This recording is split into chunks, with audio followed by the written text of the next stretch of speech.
in order to be able to pursue our livelihoods and have economic independence and security, we also have to be able to take care of our family welfare. And this requires balancing work and family.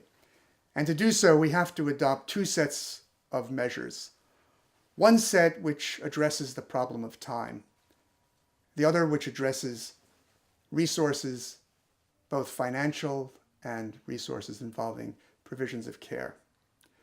Now, on the one hand, we all face the problem of having work demands that may make it impossible for us to attend to our family responsibilities.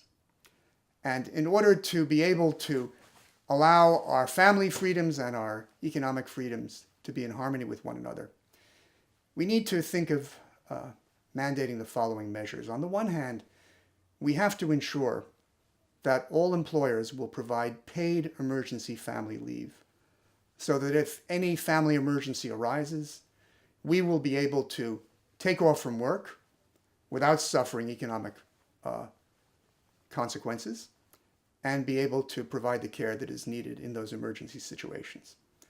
Moreover, we need to be able to take off time with uninterrupted pay to care for the events around pregnancy and the birth of a new child. And for that reason, we should follow the example of almost every other developed nation and provide paid 9-month parental leave, leave that could be taken by either father or mother to provide the care necessary for the newborn and to be able to deal with the difficulties of pregnancy. Now, in addition to these allowances of paid leave, we also have to have, on a regular basis, paid vacation so that we have time to take off from work and enjoy our families and have time to be with our children and our spouses. And again, we should follow the example of most other developed nations and require all employers to provide 1 month paid vacation for all employees, whether they're full-time, part-time, or freelancers.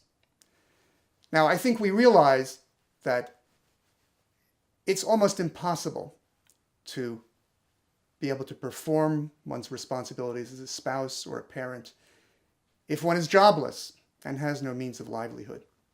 We also are going to find it extremely challenging to provide for care of spouse or other relatives or our children if we're employed but are not making a living wage. Nevertheless, even if we ensure that everyone who is able and willing to work is afforded employment at a living wage, there are still financial difficulties and difficulties involving obtaining care that one needs, particularly to provide for our children and any other family members who need care, such as elders.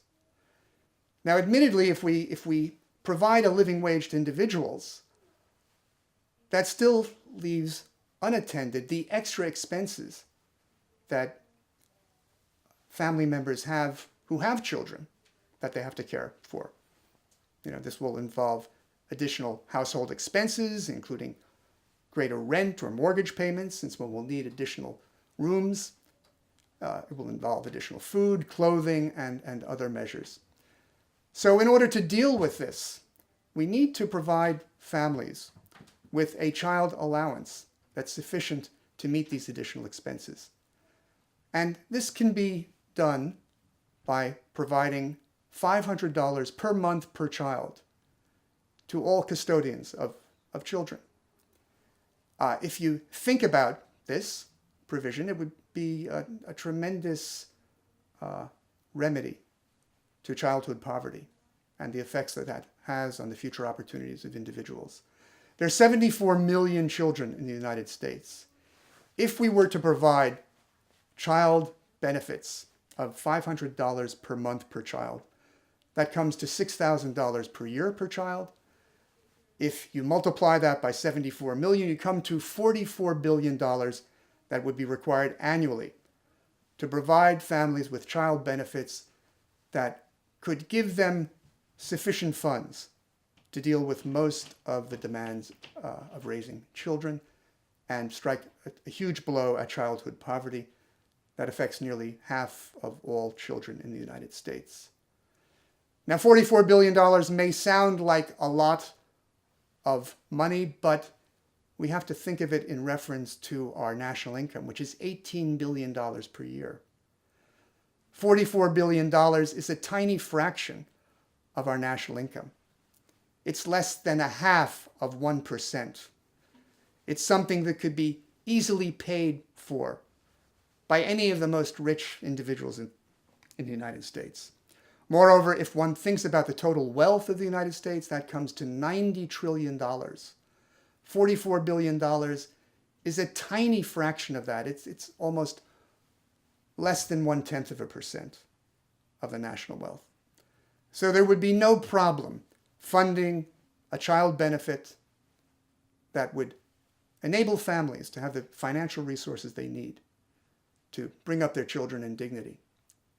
Now, in addition to this, we also have to provide child care and elder care, because the expense of child care can be overwhelming for a family, particularly if they have more than one child.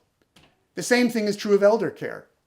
Many families are being overwhelmed with the responsibilities of caring for aged parents or aged relatives or disabled relatives who need round-the-clock care. So to remedy that problem, we need to provide free public child care and free public elder care, and do something that we did long ago with regard to public education.